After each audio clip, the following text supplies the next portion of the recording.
What's going on, people? Just joined the Abomination. Appreciate y'all coming through, checking out the video. Now, a lot of us have been saying Marvel does not appreciate its longtime fans, its loyal fans. You know, the people who on more than a few occasions, on a lot of occasions, have financially supported and backed this company, this brand, and their products, from comic books to merchandise, figures and apparel, I mean, video games, cartoons, movies. The list goes on. Superhero comics are a part of American culture. Although the MCU was great, phase 1, phase 2, it showed that it respected, what came before, the properties or the media that it was based upon. Recent Marvel has just been like, yeah, fans, that fuck them. They ask too many questions. They they critique too hard. They don't just shut up and consume. They don't just like it. They don't watch and get excited for the next product. Now, She-Hulk has came out recently, or the finale has happened, and I'll give a review on that, kinda, in a way. I had been said it was gonna be trash, that it was just gonna be a bunch of females complaining about life, drinking, and blaming men for their problems. And when Jen turns to She-Hulk, you're just gonna see her do the same shit, just green and strong. So I was not interested. And I watched a lot of reviews along the way. Didn't actually watch the show, but I would watch people react and, little clips and whatnot. And it seemed pretty obvious that the people who created this She-Hulk show despised men. They attacked men on multiple occasions. They claimed them to be trolls. Although all of our criticisms were very much so valid, and it wasn't exclusive to just women. I think what they've done to the Incredible Hulk and Spider-Man is some of the most abysmal shit I've ever seen. And adaptations, She-Hulk was just one of the was just the next character to be fucked over, to be bastardized. But so many people were defending it, like, no, it's not attacking men. I don't see that. If you feel hurt or if you take offense to it, then they're talking to you, blah blah blah, all this type of bullshit. Not, just like, all right, whatever. Ain't no point of arguing with people who ain't really trying to think critically about this show. Now, us saying that these creators hate men is one thing, but for the creators, specifically Jessica Gao, to actually come out and say that this show, this Marvel product, this project, all these millions was spent on this show simply to give a big FU to the trolls. Some of the most Karen shit ever.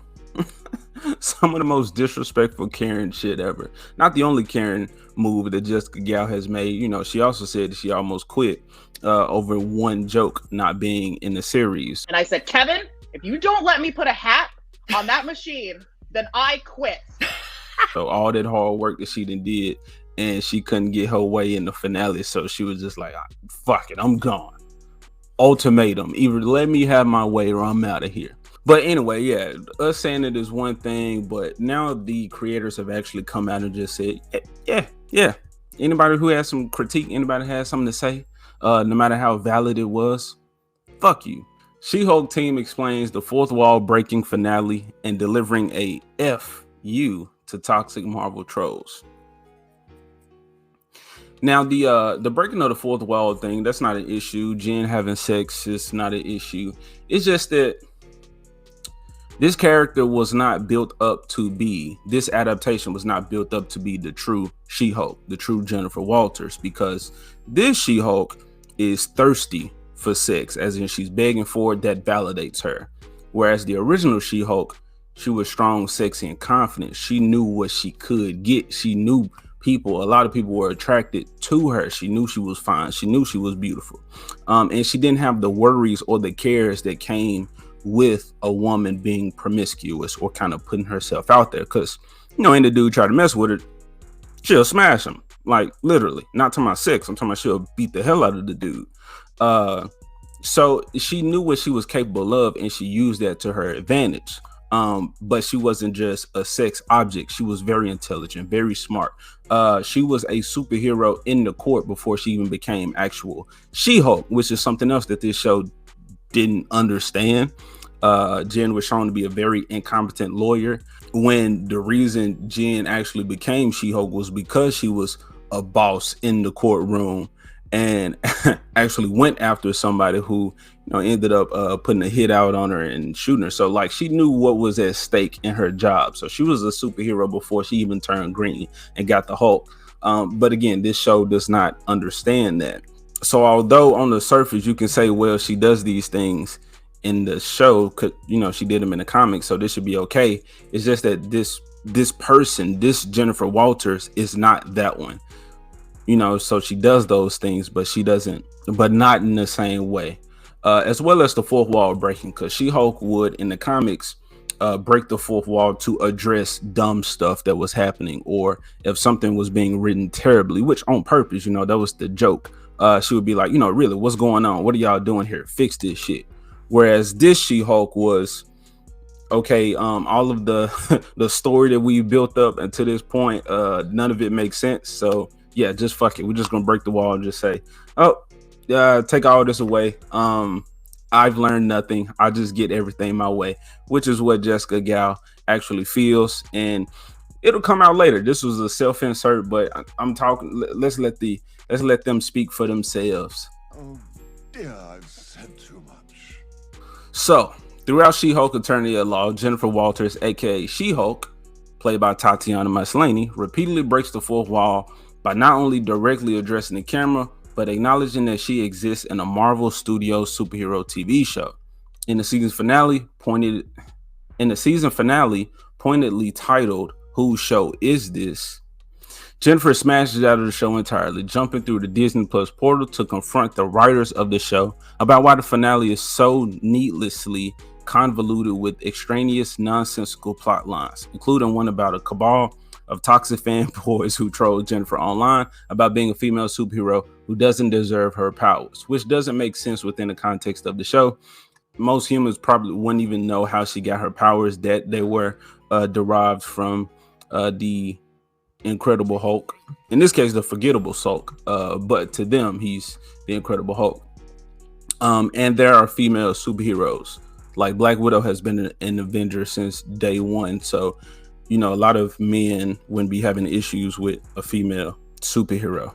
But anyway, eventually Jennifer confronts the one in charge. No, not Marvel Studios chief Kevin Feige, but Kevin, or Knowledge Enhanced Visual Interconnectivity Nexus, a sentient robot armed with the most advanced entertainment algorithm in the world. Which is also weird because you're taking away the accomplishments of a man, saying that there's no way he could have came up with this big plan, all these, connecting movies or shows, whatever. It must have been a robot, or that men are just full of nonsensical information. So they're less human and just robots with a lot of data. Kevin Feige's garbage, but nonetheless, can't take away the man's accomplishments, whatever he's done. As Maslany, creator and head writer Jessica Gal, and director and executive producer Kat Coiro explained to Variety, Feige was in on the gag from the start and even helped to shape his AI avatar. They also talked about the satisfaction they felt in seeing real-life online trolls use the exact same criticism of She-Hulk, the show that the fictional online trolls on the show used against She-Hulk, the character. And Maslany addressed Jennifer's romance with fellow attorney Matt Murdock, aka Daredevil, played by Charlie Cox, while Gal and Coiro shed some light on the introduction of Scar, Will Dusner, the surprise son of Jennifer's cousin Bruce Banner, aka the Hulk, Mark Ruffalo. Oh my goodness. That was another shit on the comics by introducing that Scar, especially the way that they did, because anyway, I hate Thor Ragnarok. In addition to breaking the fourth wall, the finale tackles some of the exact same trolling comments that Marvel fans have been making. How did it feel to watch that happen as the show aired, knowing how the finale would turn out? Tatiana Maslany. Jessica Gal is a genius and knows about the culture we're living in and her position in it when she's writing these stories about a woman superhero.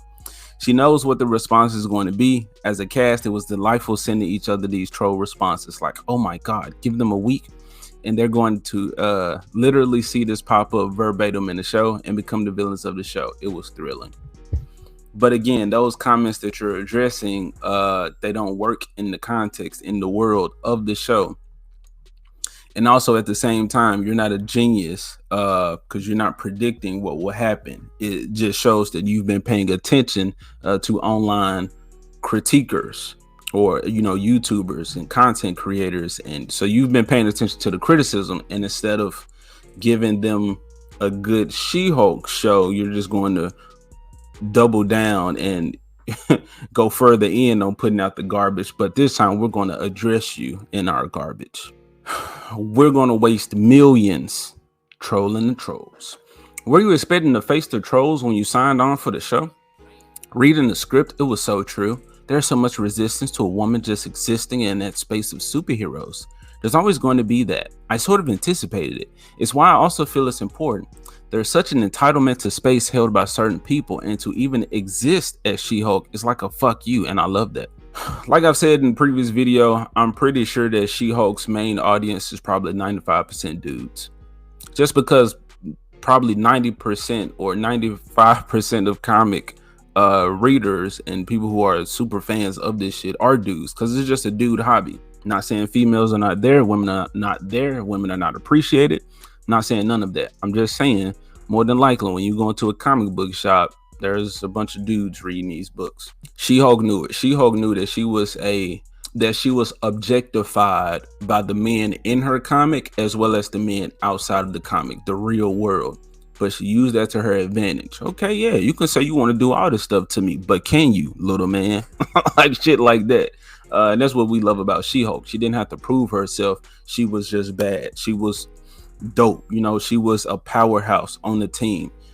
She earned her spot. She deserved her spot. She's not begging for it like we see with this adaptation. But also in the previous video where I was reacting to these actors being asked questions or interviewed about the MCU, and apparently they ain't watched none of the movies that came before, so they wouldn't even know that there were appreciated female superheroes before this She-Hulk comes along in the MCU. So these people are, I would say as adults, you kind of want to vet the information that you're being given, but nah, they just said, Jessica's a genius. She know what she's doing. We're just going to take whatever she says as fucking gospel. What do you hope to see from Jen and Matt Murdock's relationship? I don't know what Jen's life looks like now, other than it's opening up. They definitely have a very real connection. I'm curious how that manifests, whether it's getting together every now and again and having fun, or if it buzzes into something more. But I don't think either of them are thinking in terms of that. They're at the beginning of something. You know why they're not thinking about that? Because Jennifer Walters is still, her self-esteem is still super low. So she's like, dang, well, this dude gonna fuck me, so I'm gonna keep on doing it as long as he want to do it, because I need the sex.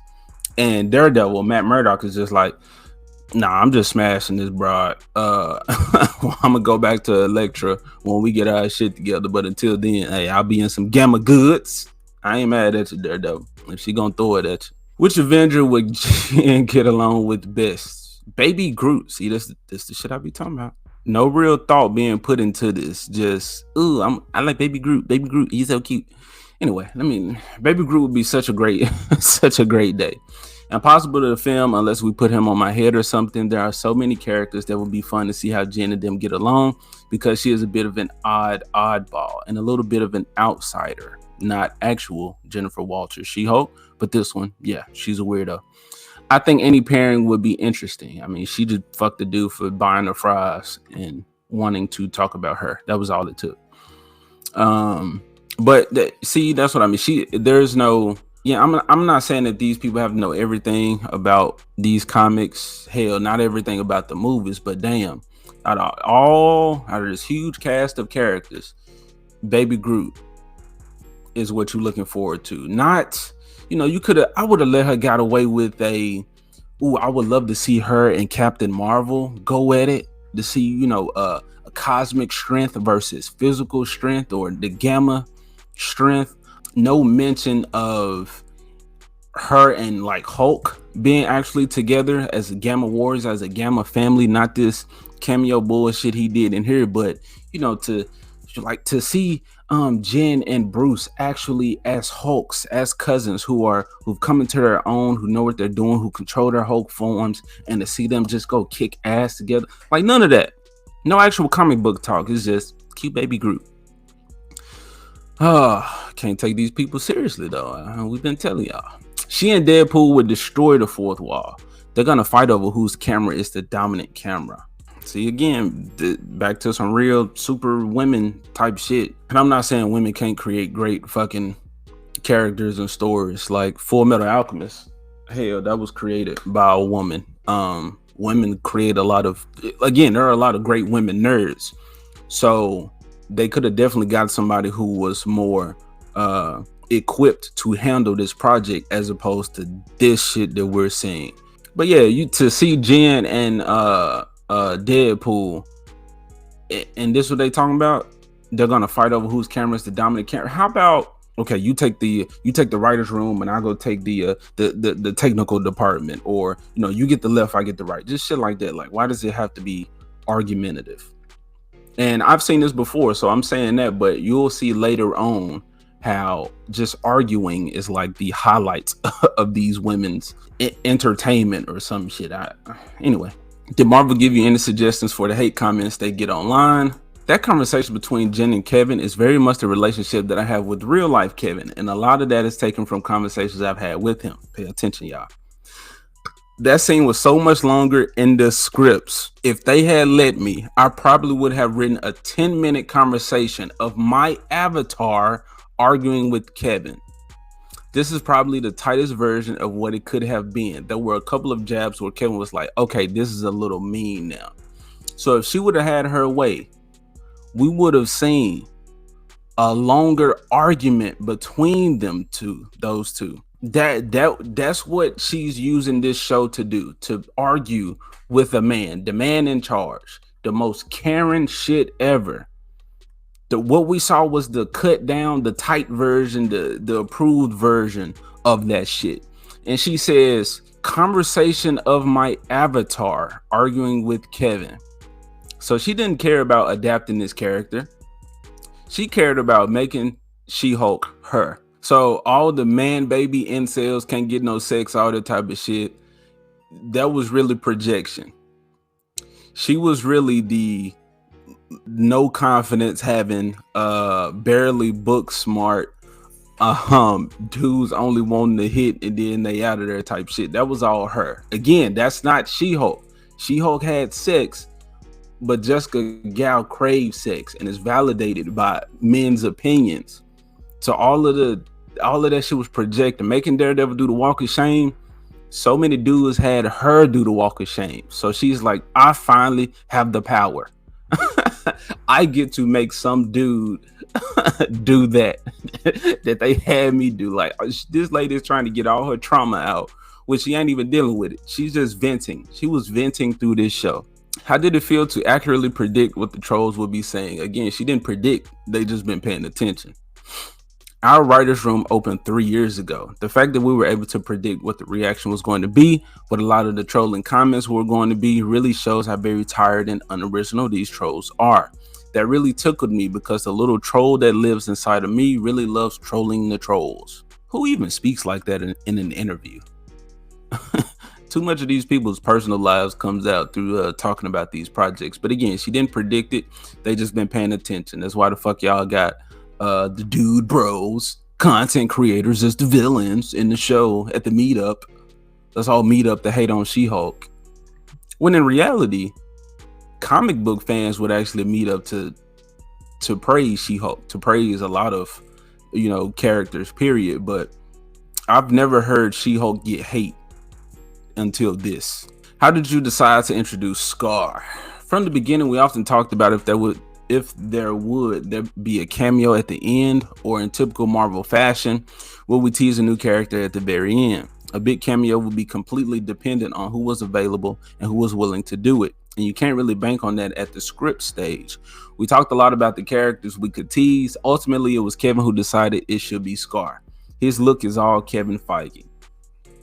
So at the very end, again, what Marvel's been doing is like put out shit content, get consumers ready hype about the next about the next project, about the next show, movie, the next content we put out. So at the very end, they just show Scar. Like he don't even say anything. He's just, guess who's coming to dinner? This weirdo kid. Like I was saying about the Thor Ragnarok thing, like this whole Scar setup, that should have been back there in that movie. That was the Hulk story being taken from him to show more of Thor, which even he had to take a back seat to fucking King Valkyrie. So that was double disrespectful. But you know, that Scar in this fucking show didn't even look like Scar. But hey, mindless consumers just like, ooh, the Hulk has a son. Ooh, ooh, ooh.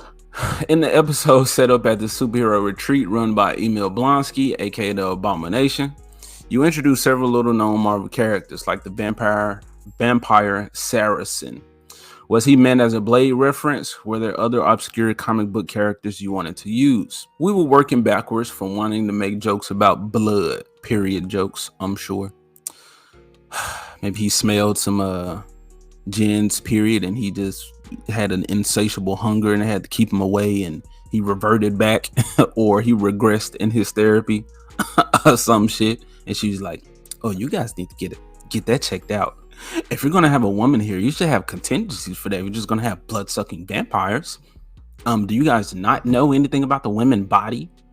Some shit like that she was probably thinking of, and then all the dudes look around like, no, we never had sex. We had originally explored a weird monstrous creature. Originally we wanted to use Varne, I don't know, who's a vampire character who's more bat-like, so we could have a character who isn't completely human, make a lot of jokes about being more animalistic and wanting to drink blood.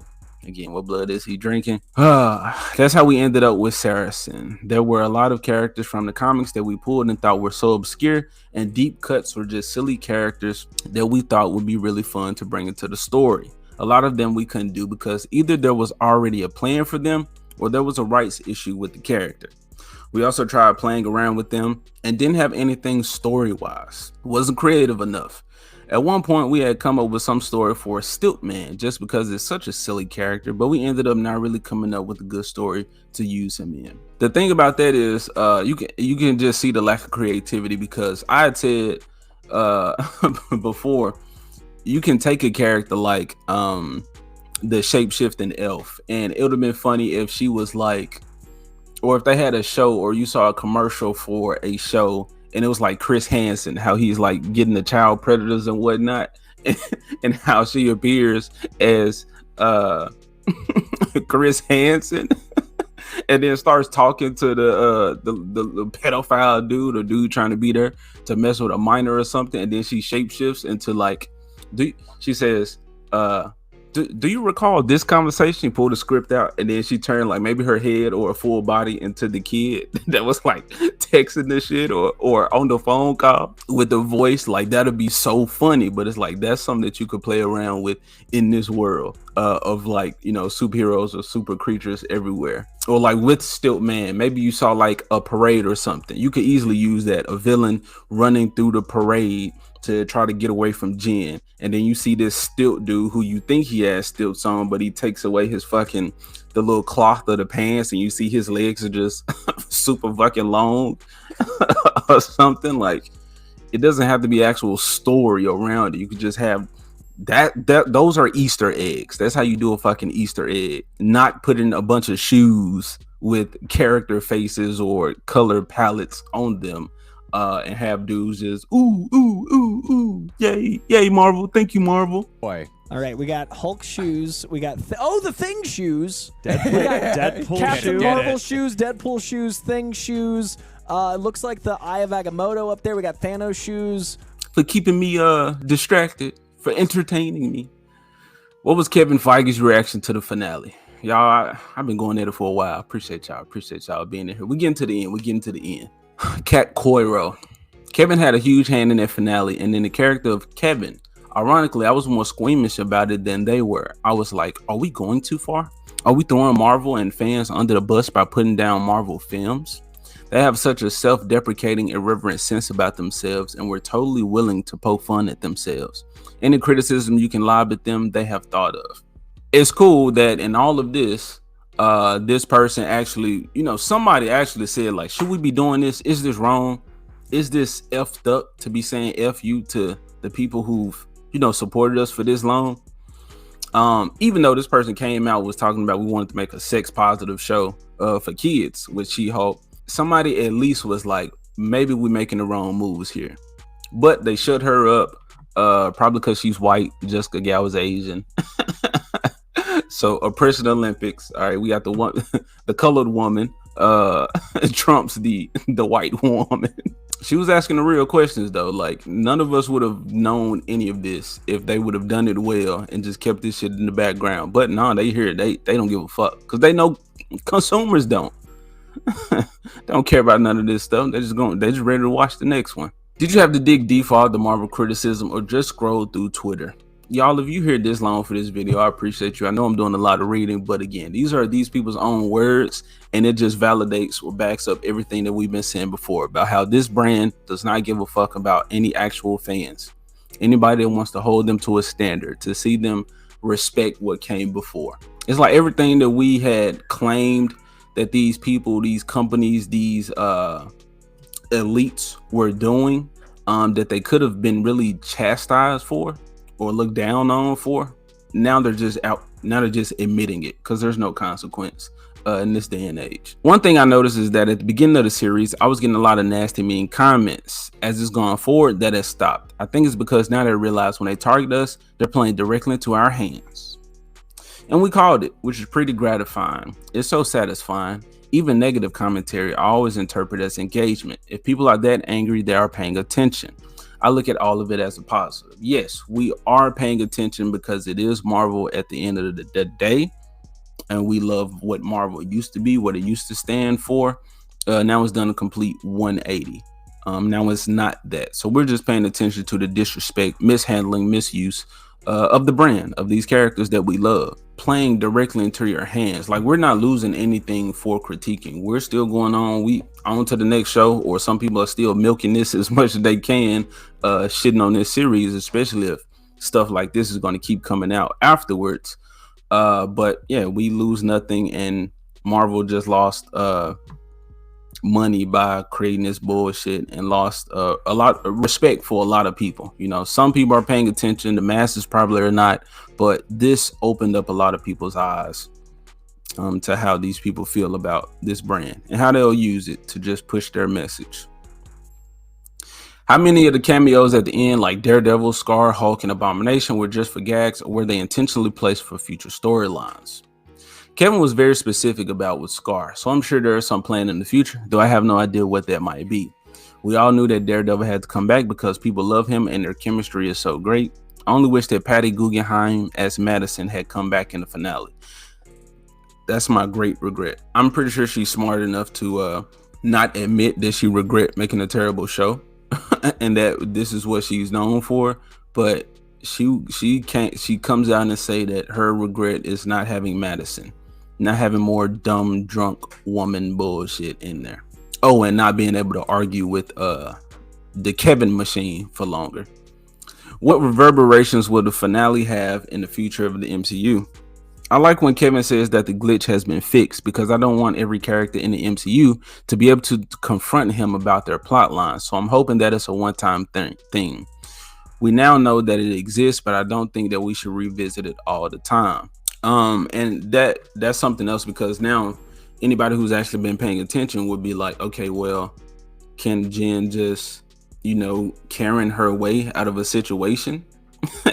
If something high stakes, she can just call the manager or go to the writer's room and say, nah, fix this, beat the hell out of regular people and just solve the problems just like that, quicker than Thanos can snap some shit out of existence. But this is also like some narcissism right here, because I don't want every character in the MCU to be able to confront him about their plot lines. So that's like, I want only my character to be able to do that, because that's the best power of all. Reality, tune power, that's the most OP shit ever. So she don't want anybody else to be able to do what she can. Only she can do that. All right, that's the whole interview, the whole article. Again, it took longer than what I would have liked it to have gone. But there was just a lot of information, a lot of telling on themselves, you know, saying the quiet parts out loud, the shit that we've been telling y'all that they've been saying all this time. And then also just inconsistency within the characters, because I recall this one scene where or you know, the twerking with Megan Thee Stallion, where she's like, Megan, I will kill for you, and then Megan was like, whoa, like dial it back, calm down. But then in the finale, as she tries to approach Kevin, then the one guy in there says, I will kill you to keep you from Kevin, and she's like, that's weird or some shit. So again, just inconsistency. This person is fucking incompetent, and they use the character that people love to just shit on the fans, shit on the very men that have made this fucking franchise as popular as it is. I might do more videos on She-Hulk. I need to do more relevant topics and shit if it's something I care about, you know, muster up the energy. So I might put out a She-Hulk finale review. We'll see. I'm so checked out of this shit. It's crazy. But that's all for this video, people. Go ahead and leave me a like or a dislike. Be true to yourself. If those buttons are not enough, by leaving a comment down below. Tell me how you really feeling. Were you excited about She-Hulk? Did you like the show? How much did you hate the show? When did you check out of the MCU and realize that this was not for real fans anymore? And if you find any value in my opinion whatsoever, you want to hear more of my thoughts, I appreciate you. Go ahead and subscribe to the channel. So I'm not sure I get you. Give me a real fight.